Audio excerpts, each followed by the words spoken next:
Hey everybody, the 2016 Pilot has been completely redesigned and is a huge improvement over the 2015.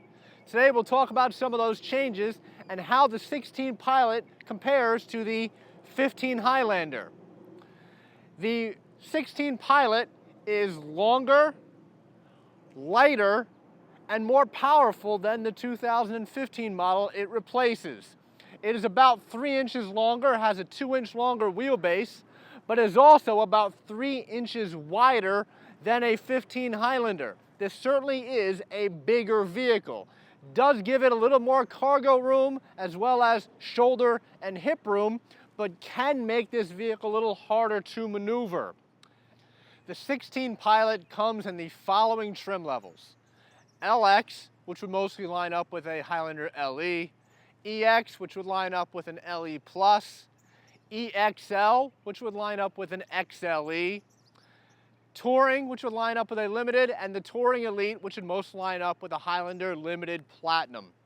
As far as the powertrain goes, it has the same 3.5-liter single overhead cam V6 with variable cylinder management that the 2015 had. However, for 16, Honda adds direct injection to this engine.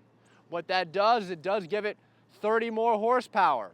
In addition to that 30 more horsepower, the 16 has shed 300 pounds, which means this vehicle is a little faster. It also gets better gas mileage because most of the models, LX, EX, and EXL, now have a 6-speed automatic transmission. Paired to this engine, it provides with the all-wheel drive model 18 city and 26 highway compared to 1824 for the Highlander. Your Touring and your Touring Elite get a different transmission, which I'll talk about later on in the video. The 2016 Pilot is a big vehicle. They actually made it larger for this model year. It's longer and has a longer wheelbase, which does give you a little more third row room as well as cargo room. In addition to that, it's 3 inches wider than a Highlander. While that does provide a little more shoulder and hip room, it can make this truck harder to maneuver in tighter spaces. One cool feature though that was added for 2016 is this one-touch feature. Just hit the button here in the second row and the seat slides forward for access to the third row. One thing I saw that is missing though, that is available on a Highlander, are the second row sunshades, which are important to many parents, particularly with young children. As I had mentioned before, the Pilot gets 2 different transmissions for 2016. Your LX, EX, and EXL have a 6-speed automatic transmission with a traditional gear shifter. You're not able to sequentially shift, but it does have a traditional gear shifter. The reason I mention that is because on the Touring and the Touring Elites, you do get a 9-speed automatic transmission.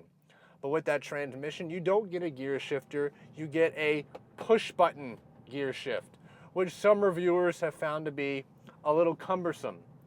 Something else you also get with a 9-speed transmission is start-stop technology.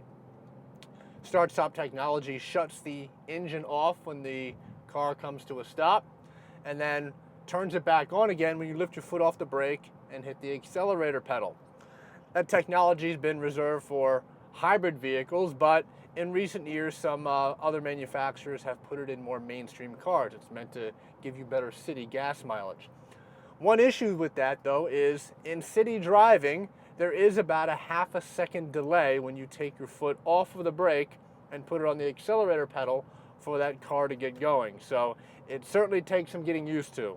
The dashboard layout in the 16 Pilot is definitely better than on the 15. It's more intuitive, easier to use, not as many buttons. But one thing that is missing is more soft touch material. The top of the dashboard has softish material, but if you go to the bottom half, it's all hard plastic. It doesn't feel nearly as soft to the touch as a Highlander dashboard. A couple of other things that perhaps also are missing when it comes to the dashboard is that in-dash shelf that the Highlander has. I've heard from numerous owners about how much they love that shelf. Just a great convenient place to put things, particularly your phones or your electronic devices. Along with that shelf missing is the huge center console that the Highlander has. The Pilot does have a slider for the center console, but it's not nearly as large as what you'd find in the Highlander. The four-wheel drive system in the 16 Pilot has changed as well. It now uses what's known as a torque vectoring system. In a nutshell, how that works is a lot of the time power goes to the front wheel, but it can send up to 70% to the rear wheels. You can also change the traction management system with a touch of a button by the gear shift. It's called intelligent traction management. There's a normal mode, a snow mode, a mud mode, and a sand mode. Highlander does have a snow mode, but something you can do in a Highlander which you cannot do on the Pilot any longer is lock it into all-wheel drive. Highlander has a button where you can press it and lock a 50-50 split into all-wheel drive. With the Pilot, the vehicle decides how much torque will be going to the front and the rear wheels at all times. As far as the gauge cluster goes on the Pilot, the gauges are large, bright, and easy to read, but I have found a couple reviewers take notice of the fact that the speedometer is only a digital readout in the Pilot. There's no analog speedometer. I assume it's a matter of taste, but some have found it irritating that you only have a digital speedometer in the Pilot. As far as the head unit or the radio goes, the navigation system is easier to use than it used to be on the Pilot. The voice commands are better, and I can do a one-shot address on the Pilot now, putting in an address and one voice command. However, with the radio, there are no knobs. Everything's controlled with the touch screen here.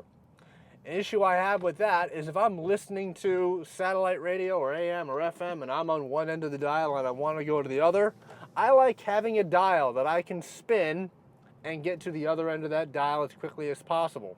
With the Pilot, I'm kind of stuck just kind of holding down a button on the screen here. I'd much prefer a dial. One cool feature the Pilot does have on it, as you'll find in many Honda models, is Honda's lane watch system. What that is if I hit a button on the end of my turn signal stalk, or if I turn on my right turn signal, a camera on the right side view mirror will provide me an image of the right side of the vehicle on my screen here, so I can see what's in my blind spot on the right side. My question is, what do I do about the left side of the vehicle? As far as blind spot monitor with rear cross traffic alert, that is only on your Touring Elite Pilot. And on the Highlander, you can get that blind spot monitor with rear cross traffic alert on your Limited and your Limited Platinum. Driving impressions of the 16 Pilot. Since this engine does have 30 more horsepower and the vehicle weighs 300 pounds less, it certainly is a little faster than the 15. But remember, this is a big vehicle, 3 inches wider and longer, so it may be harder to maneuver in tighter spaces. Something else I've also found is it's not quite as responsive as a Highlander. The 6-speed transmission in this EXL does not want to downshift very often, and I feel like I've got to rev it up to get any power out of this engine. It also doesn't seem as quiet as a Highlander. There is a little more tire noise the faster I go, and the more I go over bumps, the more sound is coming into the interior of the vehicle.